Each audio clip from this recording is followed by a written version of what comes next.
in this meta, I don't prefer these type of lineups. I just go for pickoffs and split push, but Wisp is a one hero that can change how styles work in Dota. He's a very unique hero in that sense. Yep.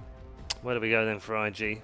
We've got top 2 of OP's heroes have been banned out. Did Lina, VP Ember. run a similar? Did VP run a similar lineup where they played the PA, I believe, and the Juggernaut, and just blew everybody up and just kind of run them over? Yeah,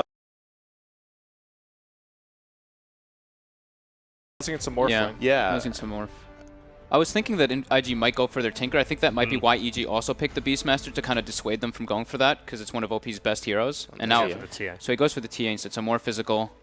I really like that very pick. good lane. I love this pick. I really like IG's draft. I think this is going to be a very hard game to play Wisp. This feels a very meta draft this time round from IG, much more around the way that they would normally play. Yeah. Yeah, I'd say so.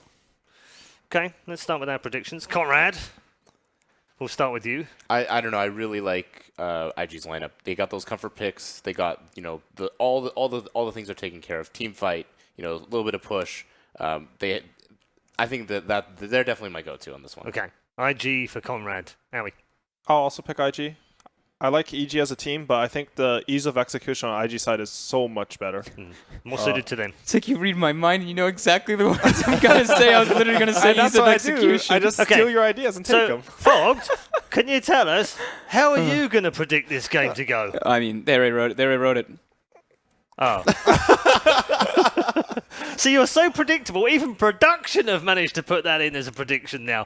3 out of 3 as far as IG are concerned. And we will, of course, come back with some more from our analysts. After this game, is it going to be a 2-0 for EG, or can IG draw level at 1-1? Let's find out as we head back to our commentary team for game number 2.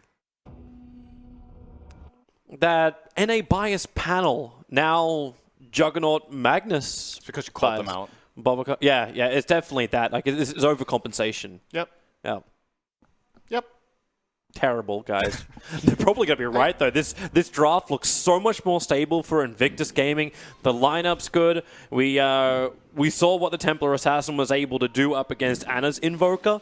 And he's done the same thing again with the early Sideblade build-up on OP. So it looks like the laning phase should be a hell of a lot better for Invictus Gaming this time around. Yeah, this is kind of back to the roots. Best way of explaining it. Bobica is on a roaming hero that this time, we talked about it post-game. Obviously, the viewers didn't hear that, but when it comes to Treant, I think one of the hero's weaknesses is his inability to pressure mid. And Bobica might feel a bit limited in the game with what he can really do. Monkey King is, I would say, has more play potential in the mid lane than Treant does. Obviously, they both kind of need trees. But Monkey King has a better jumping range just by utilizing the trees. He has an actual range stun, so he can combine with his other support way better. In addition to that, they got their Magnus again. Watch the monkey. Yep. He's jumping in. They're trying to contest the rune. Q's moving up. He's got Frostbite available, so they're going to keep him off the rune. Burning will snake it. Now, do they want to stick around and try and fight this? Frostbite, Im to spin. This is almost classic Scorne style with Frostbite and spin. This is actually interesting that they're going for this dodge. So I don't know this Magnus versus Beastmaster matchup that well in terms of who's the favorite here. I suppose if the Shockwave's able to kill off the boars, then you've got a better chance. But if not, really be enough on every. I think on every level of boar, they have enough health to match the corresponding Shockwave. They easily do. So it's not that simple for Mag. However, he can. I think that's going to be pretty even overall. So it's more. Whenever I see an aggro trial versus a safe lane trial, this is the lane to watch. Like, there's so much at stake in this lane because of how many heroes are affected by what happens. I do want to quickly mention before we really get into this game as well that EG are opting for a similar style to what we talked. Team fight, and IG again are settling for the team fight this time. Yeah. This time they have the Magnus as their team fighter instead of the Treant Phoenix. And they have the Monkey King, who is the support with exceptional teamfight capabilities. So, it's very interesting to see. I love watching this positional battle between OP and Samael. They're both kind of going ham at each other, and OP, like, he's only now just really got his refraction to play against Samael. But, okay, Crit frostbitten up on the top lane. Maybe this is now worth it for Crit to start tethering through the tree lines and getting rid of it. Because Bobica's having himself a good time, and the sentry ward that was planted down is just out of range of the obs ward on the top lane. That ward is very important. When you play aggro tri-lanes like this, any sort of information in the jungle lets you know what you can get away with. if you can go for an aggressive play, if you can get a pull-off, if you can contest a rune, or if you can even rotate away entirely. Monkey King, if he knows that the supports are stuck top, especially if they don't have TPs, he can go and look for a play mid with a Smoke of Deceit, or he can even TP to safe lane if he sees a play there. But overall, for now, I think the safe lane of EG is going very well. If he hit that second side blade, I would have been a little bit more questioning of Invoker's life. And you're seeing Bobica move right over the top of a Dire Observer Ward. He's doing it. But we were begging for this in between game 1, game 2. Bobica, the ability to move around, harass, and actually have an influence on the mid lane. Double damage could get interesting here. I don't think Crit has any idea what's happening right now. He's going for a pull. And sure, there's no Jingo Mastery or Boundless right now, but he hits really hard right now. He cut the tree line. The tether will have to come in from Crit to try and protect up Zai, who's going to stay on the cliffside, but it's Crit who takes the damage. The charge forward from Zai will create space, but Crystal Nova, most powerful ability in the game, will help get the first blood. Zai's dropping down low too, but Burning, the damage from the creep wave, not to mention Arteezy sitting on the back lines, is able to bring him down. So Burning will lose his life for 2 of the supports of EG. I think it caught EG off guard, this Crystal Nova, because of how unusual it is nowadays to skill CM like this. He went 1-1-0 build, saw the opportunity to go for the kill, and you definitely, in this situation, you skill the Crystal Nova and get that first blood. He will need to retreat to the Shrine or even the base now. Looks like he's going to Shrine with Bobica and find his level 3 in the jungle more than likely. They want this aura available to contest this lane. So they get a couple key kills, and they know they're doing well in the mid and their safe lane. But this top lane...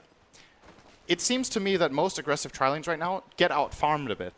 It just seems difficult to put the necessary pressure, and it's because EG have access to the easy pull, mainly. Well, top lane, the pressure's coming in. Q still got the Frostbite available. Arteezy's trying to get back to the tower. The tether will come in. So will the charge from Zai, but Arteezy's already down, so the fight not really worth it for EG. Now they've lost their core. You see the intention of IG with their skill build. Burning going for OP. the... He doesn't miss uphill. One more attack will do it. This is... I gotta say, this is pretty damn rare, I think, that Sumail gets solo killed. It doesn't seem to happen very often anymore in general in mid, but especially Sumail, to me, almost always seems to be on the other end of that exchange. I think a lot of the credit also has to go big. to OP's positioning. It is a TA favorite matchup, so it's difficult for Invoker, and both of these players Top are lane. exceptionally good. So Sunstride's going to connect on Q with the Searing Arrows from Arteezy. He has the damage, starts his spin to get back to the tower. Bobica creates just a little bit of space with that Boundless Strike, and Burning... No point up in healing Ward. He'll have to salve up to get back to the front line. I was going to point that out. The aggression of IG, that what they want to accomplish with this lane, is really showing in Juggernaut's skill build. Almost every time we see Juggernaut, he will skill that value point in healing Ward for the sustain. But they want the extra damage to try to go for the kills in the lane. He realizes how much that crit can change the fight for him. But, so we were mentioning before, they're falling behind in this lane. Burning's level 3.5 and Arteezy level 4.5. And when Arteezy hits level 6, this lane to me is over. I don't think IG can kill him anymore. The Death Pact is going to do way too much, both in terms of damage and health. But it's the trade-off the fact that XXS is still getting a lot of space on bottom lane. Like, he found the solution to that lane, just never back up from a Beastmaster ball. Stand your ground, let the Empower do the work. It may only be level 1, so the push isn't too much, but he's able to get on top of this and force Universe to start just farming on the side lane. So you can move to the top lane, give the Empower, and Burning starts to play catch-up. Yeah, that's one way to do it. I'm a bit surprised. I didn't think this matchup was this one-sided. Perhaps Universe made a mistake, or XXS played it very well. Magnus generally does well against melee heroes, like you said, because of the Empower, but I thought Beastmaster had the sustain and the abilities to deal with it. He didn't even Shrine yet until now, so he is back in the lane, but looking very good for XXS, of course. XXS tries to battle the regen wall with him by picking up the bottle early on.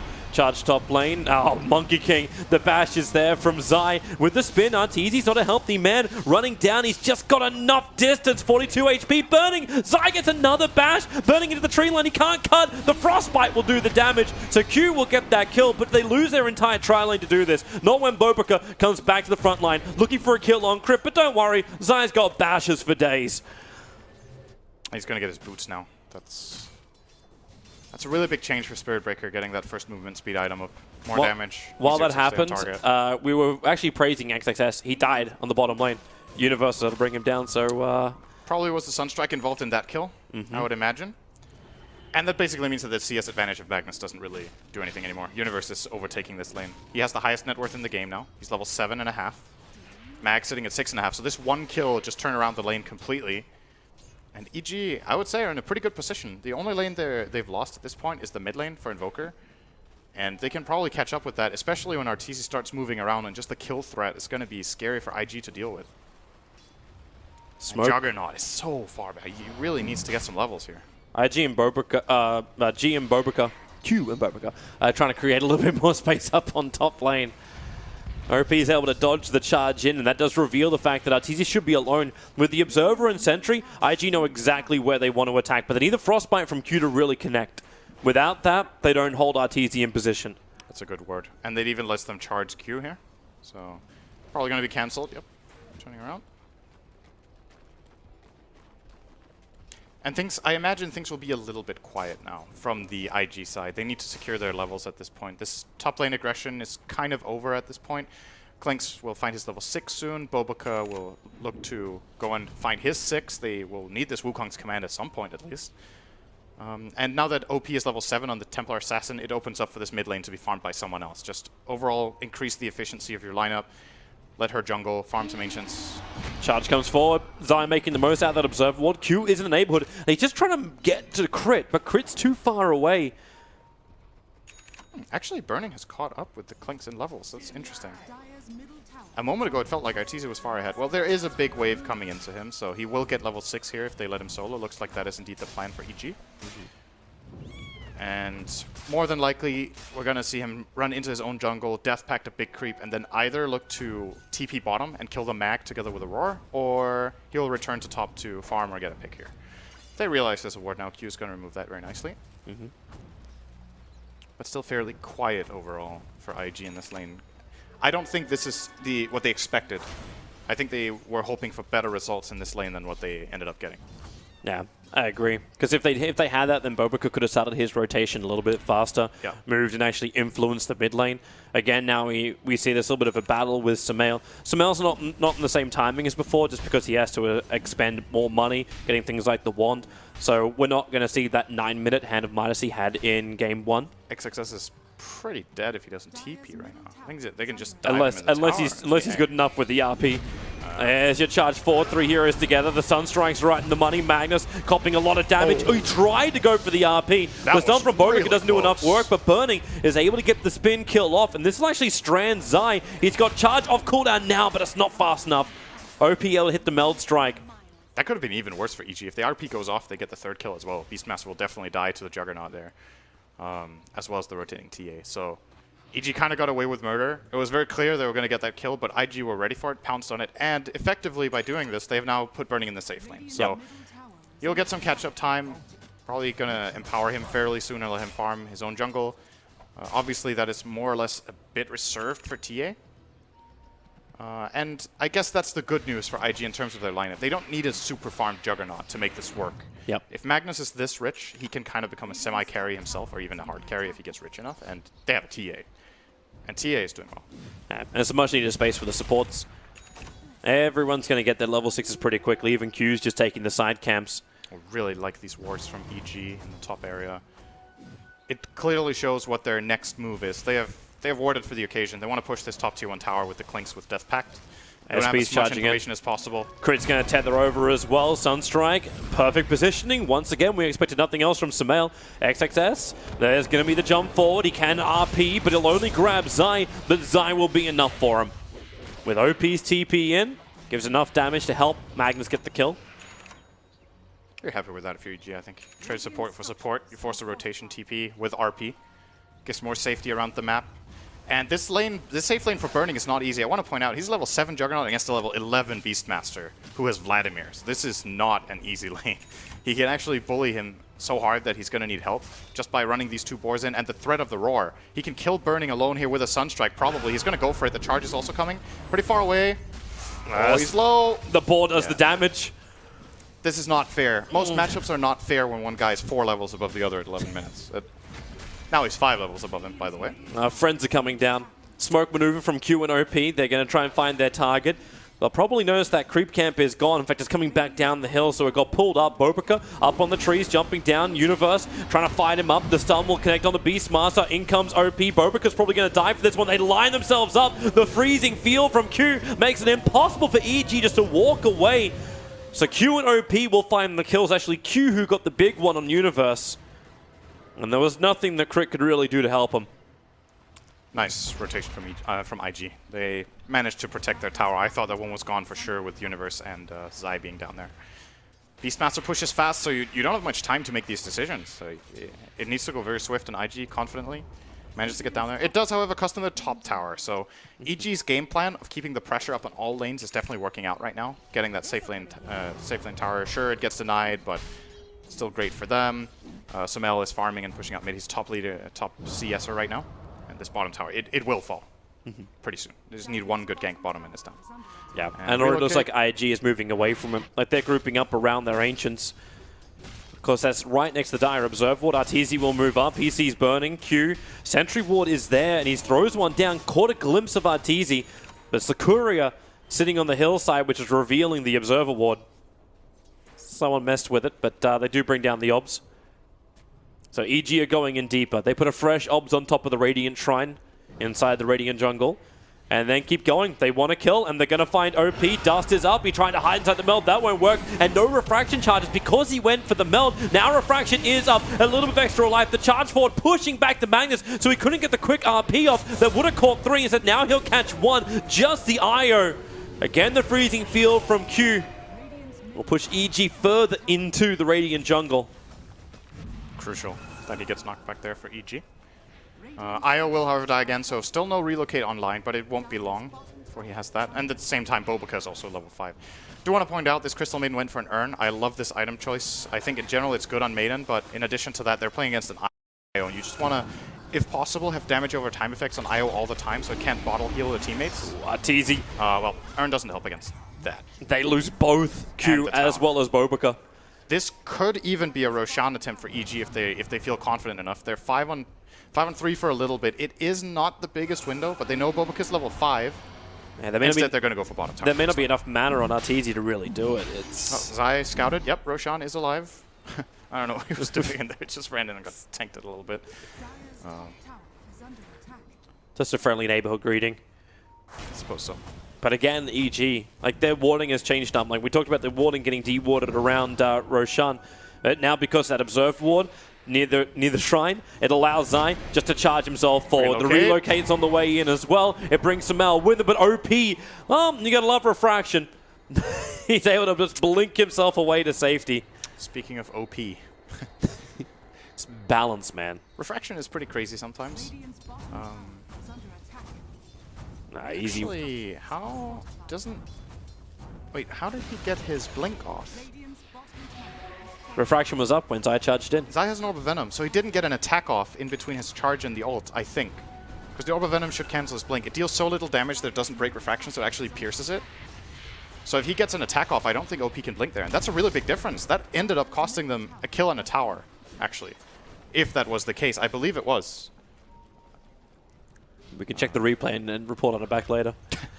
Write a report on it. Yeah. Get Officer Malini. Burning's coming down to bottom lane just to try and defend this push. And so now we do have the Wukong's command online for Boboka. That is a game changer, of course.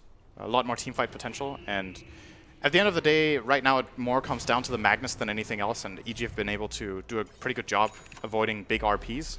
And they have to do it. It's not just that the RP is good, but I really like the synergy between Magnus and Crystal Maiden for the reason that it allows Crystal Maiden to cast the freezing field in a really safe position. You stand far behind the fight and start it, and they get skewered into the field. We've seen that played in multiple games with great effect. And that means they actually have kill potential even without one of their cores or without the Monkey King there. This just that combination deals so ridiculously much damage that you can win fights where you're outnumbered. And they're actually forcing it quickly. So you've got all these things up. You want EG to come and fight you. EG are taking the moment to kill off Roshan. He's down to 1/3 of his life. TP support's coming over for now.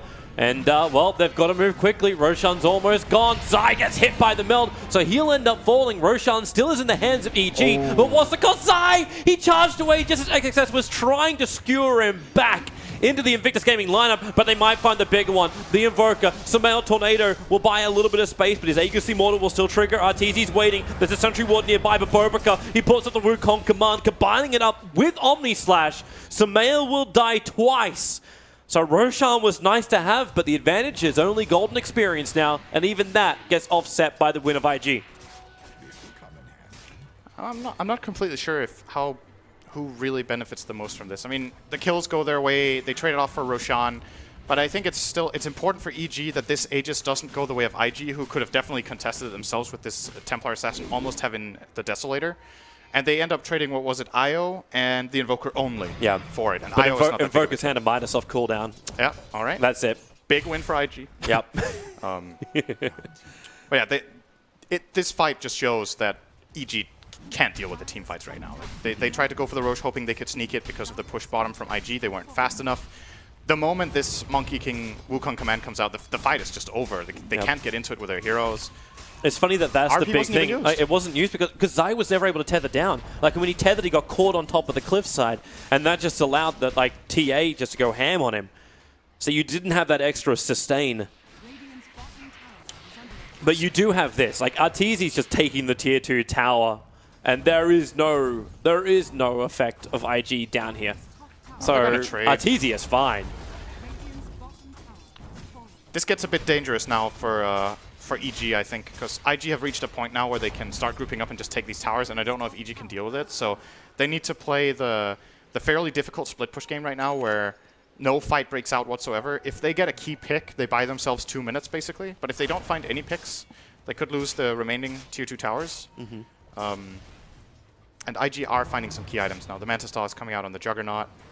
It's going to be very nice at just confusing the Clinks, dealing with Invoker spells, such as removing Cold Snap or getting out of Ice Wall. If you're good, evading EMP. I don't know if that's even anything special anymore. Spell dodging with Manta seems like something you see every day nowadays. I don't worry, I'll still get #1 on Reddit. Got to get that good karma. Only gets #1 on Reddit if it's Arteezy doing it. You need to keep that in mind. It has to be him. That's why the only Magnus plays that ever appear is Arise. Will someone else play? It's like, where's all the highlight clips of XXS? Obviously not. It's only ever Arise that plays a Magnus. Oh, they don't look as flashy, to be There's fair. no one called S with a 4. Yep. It's, Arise gets the style points, though. He does. Makes them unnecessarily complicated sometimes. Oh, looks cool. Maybe it wasn't necessary to go for that, Blink Force it's the ability to get into RP when you could just RP. Ability to get a 5-man RP with the Do-Si-Do. Yep. Alright, so fight time. Invictus Gaming want to force it. EG will smoke up and just move in from the west. Observe Ward down for Q. So they will see from the side, but they don't have that vision list. Someone stays close enough and they smoke themselves. They were right on top of the EG vision, so they know. EG are fully aware, but this may just end up being 2 teams walking into each other. IO is not visible. It is under smoke. It's a bit hard to see sometimes, and he's also invisible. So he's very invisible. Don't worry, the Arcana will make this very visible in the future, right? Absolutely. This is a very important moment. If EG lose a team fight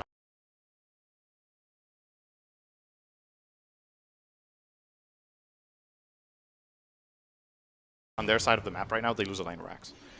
If they don't have buybacks. And, well, it looks like Invoker may have one, so at least he has some pretty good defensive tools, but nobody else in EG. And they're going to play it safe. Might just flat out concede this tower. I don't really know if it's possible to They're still fight in a for. flanking position, but... This is dangerous. Okay, Crit's right underneath the Observe Ward. Q knows exactly where he is. With the sentry down, they Nova, so Q reveals the fact they have vision on the high ground, but all the way around the back, Arteezy, he wants a creep, but there's nothing here for him to munch on. It's a lane creep. He's not going to reveal his position, though. He'll have to go in very deep to the Radiant jungle. They actually defended with this move. That was very nice.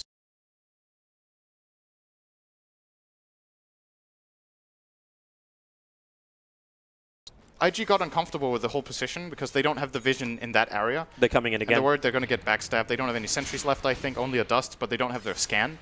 Yep. Arteezy reveals in the mid, and they're fully aware now that they have the advantage here. They got uncomfortable for 10 seconds. It's a win.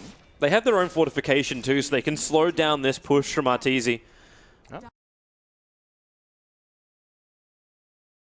Save this tower way better than that. Well, Burning starting his TP. Chris still here, and that TP's not even going to complete before the tower is dead. OP, he arrived, but that ends up just being a straight 2-for-2 trade-off, as in the tier towers. That's a Run Bobica. A little bit of a mistake there. It's the same as when you're against Leshrac and you let his Edict go for almost the entire duration. And you're like, oh, our tower's being pushed.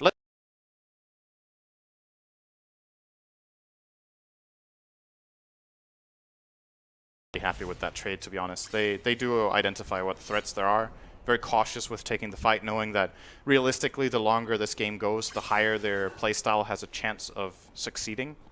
Because the waves are going to be pushing harder. They're going to get these key items that allow them to eventually teamfight, or even better, split push so fast that the teamfights can't break out. It's funny to hear that when you're so good.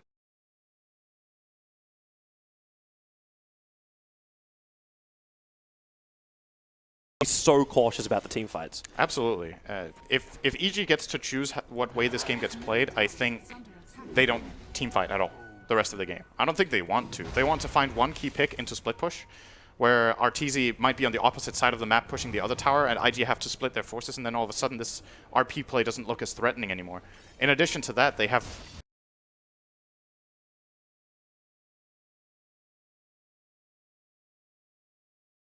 has to be committed here by XXS. They drag Arteezy underneath the tier 3 tower. The Wukong command, he's on the run. The damage output with the earn tick. He's down to 11, down to 9, and now 0. So a 1-for-1 trade-off. Make it 2 because Crystal Maiden is currently dying under a meatball. And they retreat. carry for carry, no tower damage, and a bit of a bonus there for OG on the killing CM. It's a slight advantage, but they can't really turn it into anything yet. Roshan hasn't spawned.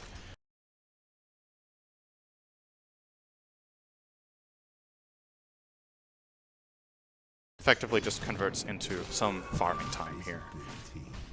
I think Universe's job at this point in the game is this kill on Juggernaut was really swift and clean. If they get into slightly less of an ideal situation, he's probably going to be looking for the Magnus, and if he can blink Roar the Mag, even if he doesn't kill him, if he just takes him out of the fight, like imagine they just isolate are a lot higher. Just because if it gets split up, that's the kind of fight Klinks wants to play. It's the kind of fight Invoker wants to play, unless he has a really good teamfight setup, which just doesn't exist for them.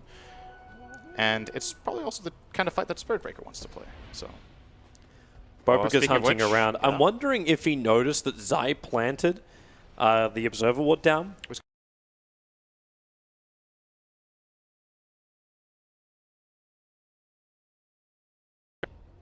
By immediately, I mean when a sentry ward is able to come to the location. Ward, they haven't bought one. There's only the obs on crit. Did they not notice? They might not have noticed. Doesn't look like they bought any sentry or gem yet. Well, would they have actually seen it when he pounced up? Because he was down pretty quickly after. If they checked his inventory, but they might only have seen him on the minimap and not clicked him to see if he had a ward. So if they get away with this, that's a really, really good ward.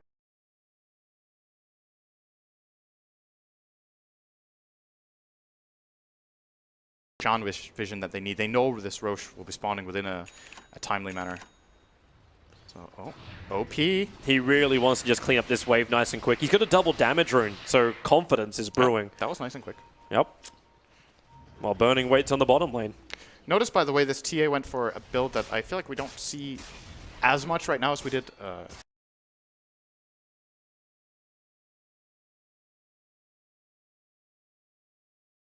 Dragonlance, or actually sometimes no Dragonlance at all even. But he wants the Pike, and I think the reason is he can get into trouble against these boars where he's immobile, and he needs to have a way to move around the fight, and especially if he can isolate the Klinks. If Klinks is dusted up or whatever, and he can blink on him and then Pike him, he gets the range advantage that Arteezy can't fight back in, and isolate him. Similar, if he jumps on the Wisp and pikes him and there's vision in the air, Wisp will die.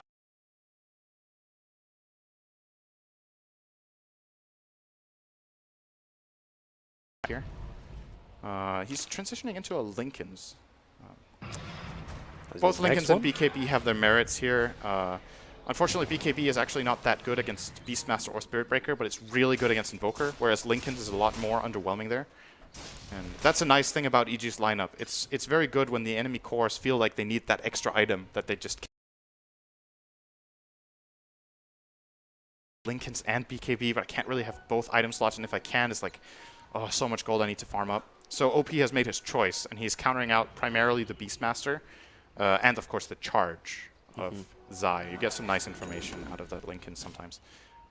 Crimson Guard. Nice. I was asking this yesterday, how that interacts with Monkey King Ultimate, and it just works fully.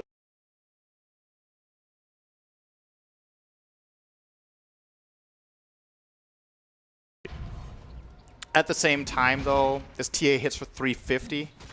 Good old 350. I'm probably going to kill him.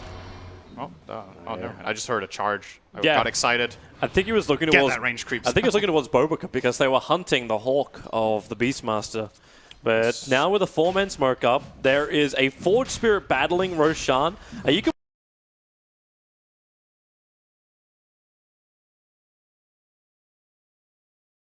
slides in. He actually uses Hurricane Pint to close the distance quickly.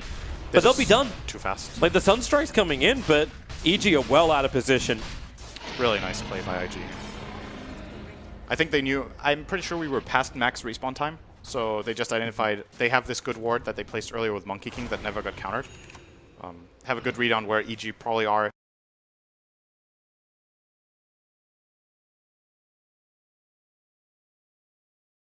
wasn't perfect.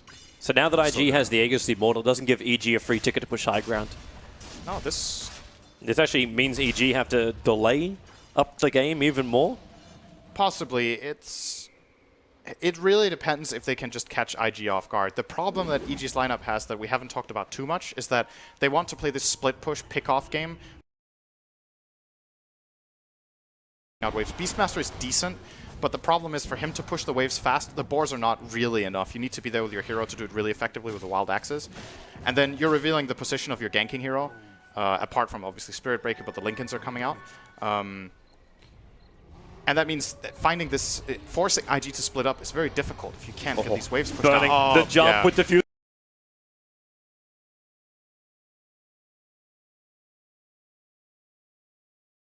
Better team fight. You got a double damage on an Aegis the Immortal Juggernaut. This is actually really scary. You're going to start pushing this. Now, Burning's taking a hell of a lot of the tower, but thanks to the healing wall that's also down, sentries in position, there's no way for the Clinks just to slip in behind. In fact, Arteezy's just trying to creep skip at the moment. So the Sunstrike will be able to connect. Burning's not too healthy. He's got a quick little bit of a burst heal.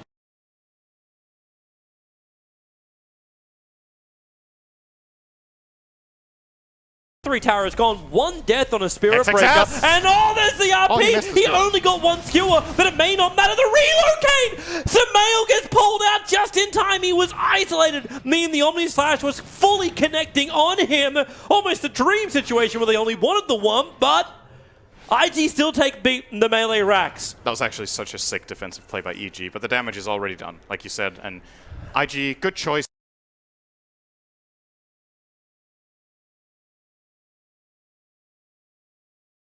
We still have a lot of other abilities. They just realized, okay, you know what, it's good enough. Let's not take the risk. Wait for our abilities to be ready again. We will have at least another RP still with our Aegis in hand. And if they can force another situation like this in the bottom lane, I see similar problems for EG. Arteezy did snipe the courier, by the way. I'm not sure if we pointed that out. There was a Lincolns on it. So TA will have to wait another 2 minutes for that. I think that remains. So once that Lincolns is up, the Aegis on the Juggernaut is gone. Could play a role, we'll see. Potentially, but you do also now have the Basher over a Monkey King, so Wukong's command just got upgraded. Yeah. So good luck avoiding that. They're actually grouping up to fight, even without... I feel like this should work in a different way. He's not a dirty monkey, all right? Why does that work? Well, why? Why do they bash? It doesn't make any sense. Zai just lost his boar and actually put down an observe ward. He was still under the cover of smoke, so Q would not have seen that unless he fears something else is there. Yeah, they're worried about it. Okay, no, they see it because the Gem of True Sight's on the Magnus.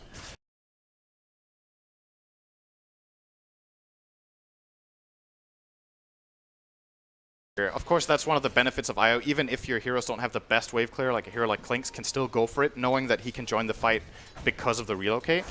But it's still not ideal. But EG have managed to kind of control 2/3 of the map right now while being Rex down. Now the question is, can they set up a fight the moment this Aegis expires? It's about to run out in, what's this, 1 minute, I think?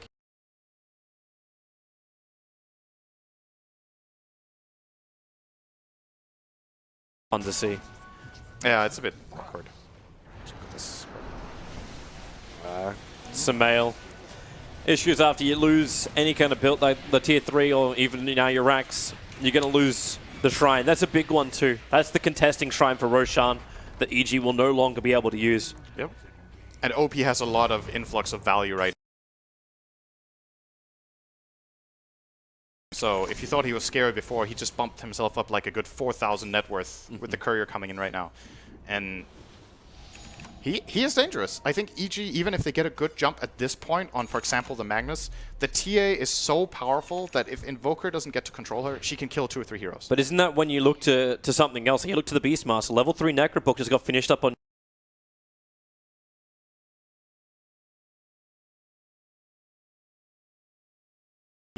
It's not easy for their lineup to play against Mag. Klinks is a hero who kind of has to really telegraph his positioning to deal damage. He doesn't have that long range.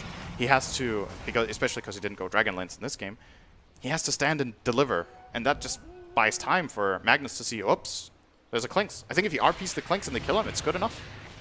So,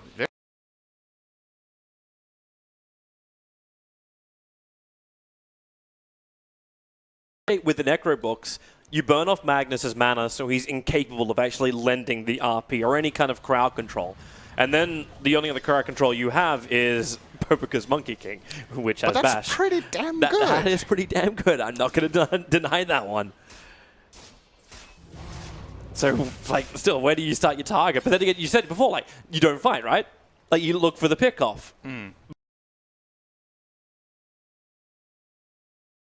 And the only other way you can counter that is by having Crit and Arteezy hold hands until the ends of time and be dragged in through tether and relocate if an engagement does break out for EG. I think it's entirely possible that this game just goes quiet for another like few minutes. IG try to keep control of the Roshan area. They want the next Aegis, and then they're going to try to force a high ground fight. EG, on the other hand, they might play into this.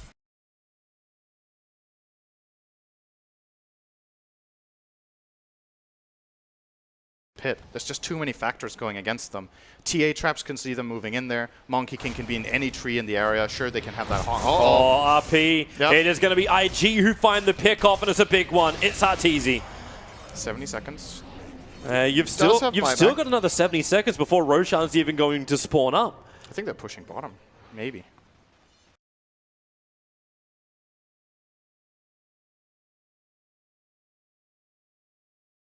Left. Exactly what it's meant to be. Push in the lanes and corner them if you can. That has to be what he means with this. Well, Sumail's doing it on top lane. He's actually pretty close to completing up that Octarine core. And if he gets the tier 2 tower as well, which he actually does, he can add pressure to the tier 3 tower. This is when IG have to question it. This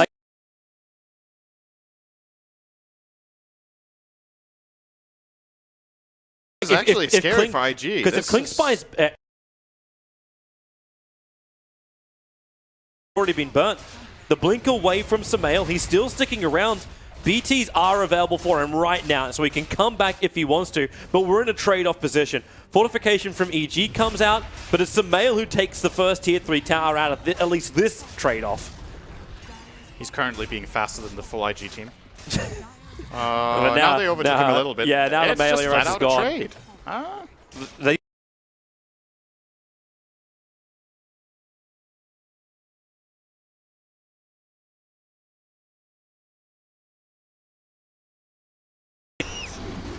Really? Yeah, they did. You didn't see it? They got it. It's gone. It's a trade-off. All right, given the circumstances for EG, that is pretty much the best thing that could have happened. They didn't have to buy back their core. They traded barracks against a team that has better team fight and had a 5-on-4. I don't think that could have gone any better. What you could have maybe considered even reload.